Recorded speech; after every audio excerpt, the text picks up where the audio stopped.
Back in the year 2015, an extraordinary and powerful act of forgiveness occurred.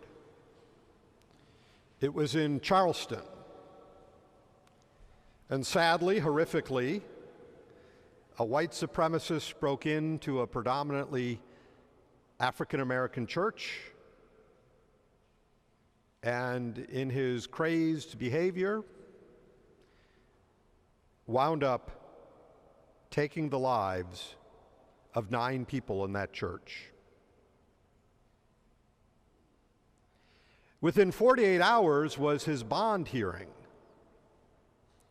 And at the bond hearing, the members of that church who had survived came, and within a mere 48 hours, after having lost mothers, sons, sisters, husbands, wives, their loved ones,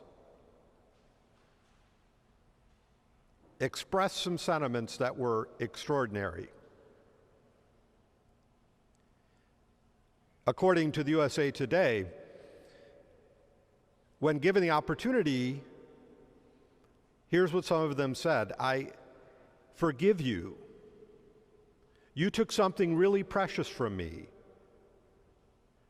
I will never talk to her ever again, nor ever be able to hold her again, but I forgive you and have mercy on your soul." I never thought I would be able to forgive somebody for this. Others from that congregation reported that the series of those coming up to express words of forgiveness to the very murderer said it was not pre-planned.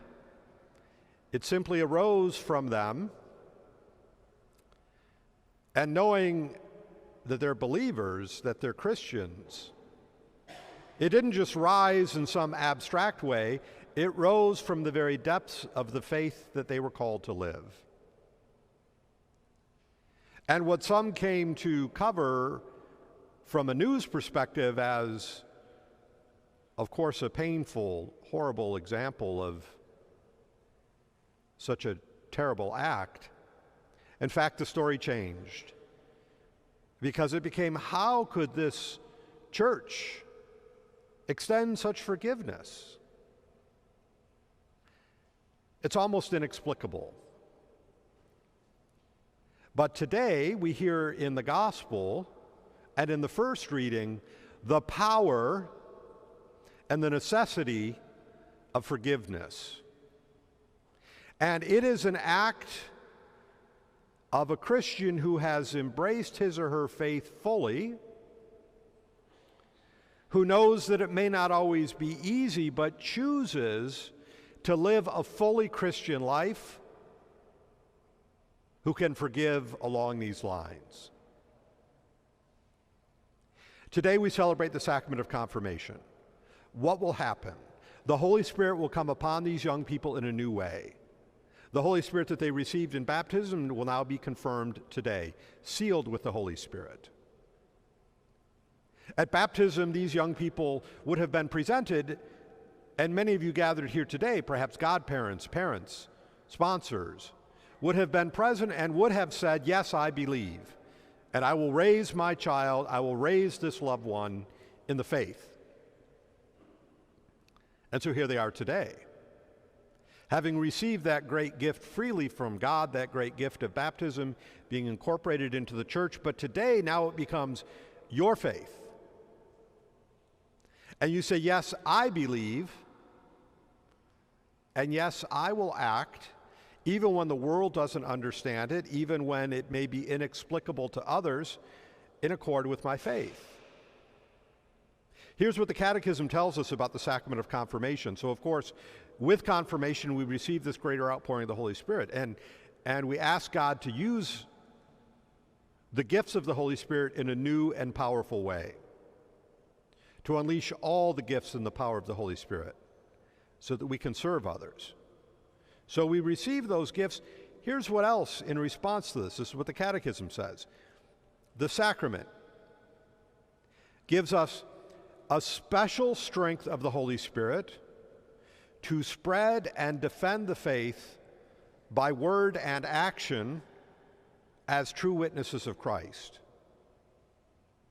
to confess the name of Christ boldly and never to be ashamed of the cross. Spread and defend the faith by word and action as true witnesses. That at times will call for great acts of heroic forgiveness. Heroic forgiveness. Let's listen to what Jesus says today. So Peter comes up to him and says, Lord, if my brother sins against me, how often must I forgive him? As many as 7 times? A number in its day that would have represented a certain fullness. And then Jesus answered almost, which is saying infinity, I say to you not 7 times, but 77 times. So he says part of being a Christian is to forgive. Not just once, not just 7 times, but repeatedly. And so then he gives this example of a debtor whose obligation had been forgiven, but then that debtor, having been forgiven, turns to someone under him and fails to forgive a much lesser debt. So the passage today works on a couple levels. One, it's saying, you know, God is there to forgive me. I could owe him a great debt, as it were, for the sins that I've committed, but he forgives me. So there's consolation in that. You know, we can say, I'm so glad that I'm given the gift of forgiveness. And if we take any comfort in that, it's very apparent that we are called, if we want to keep that pipeline of forgiveness in place, to then forgive others. And so if God has forgiven us, we should be able to forgive others. And there's nobody here who can say they haven't sinned. I mean, that's what St. Paul tells us, and we know it. And so when we receive that gift of forgiveness, then we're called to extend that to others. That's what we're called to do. Now, is this easy? No. Is it necessary? Yes. Listen to the alternative. If we don't forgive, here's what happens in the book of Sirach. Wrath and anger are hateful things,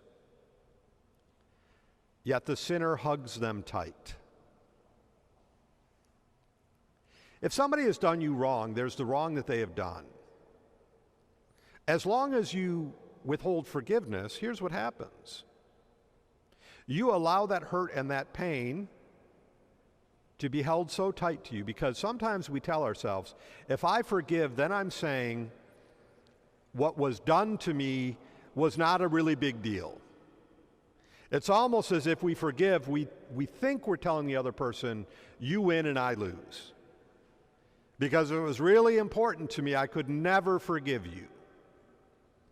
But in fact, what we know is that if we hold on to this, over time that hurt and wrath and hate can destroy us. It's like not only does that initial sin take its effect, but we allow it to keep affecting us. And so it's truly a freeing act to forgive another. It's an act of heroic forgiveness. On the one hand, it's really easy not to forgive because you don't have to do anything. You just hold on to this pain. It takes heroism to say, I forgive. It's a beautiful way to live. Now, those of you to be confirmed, as Catholic Christians, what we do in word and spirit and service, word and deed, should have a beautiful impact upon others. And though people may not understand it, it can have this transformative effect. And so in asking for the Holy Spirit today, you're saying, Holy Spirit, give me all that I need. Give me wisdom and understanding, right judgment, courage, knowledge, reverence, holy fear of the Lord. Give me all the gifts of the Holy Spirit. God's going to answer that prayer. And if you find yourself at a moment where you have to exercise heroic forgiveness, heroic courage, to stand strong in the faith by word and deed, call upon the Holy Spirit. We can't do this on our own, but the Holy Spirit can use us. And when we're open to that, that gift of the Holy Spirit will transform the world. Here's what one of those who forgave at the bond hearing said. He said, after seeing what happened in this act of forgiveness and the reason why it happened, and after seeing how people could forgive, I truly hope that people will see that it wasn't just us saying words. I know for a fact that it was something greater than us using us to bring our city together. That act of forgiveness in that town had a powerful resonance. In our lives, in ways small and large, empowered by the Holy Spirit, our acts of forgiveness can transform our families, our communities, our city, and our nation. Pray that it be so. Come, Holy Spirit.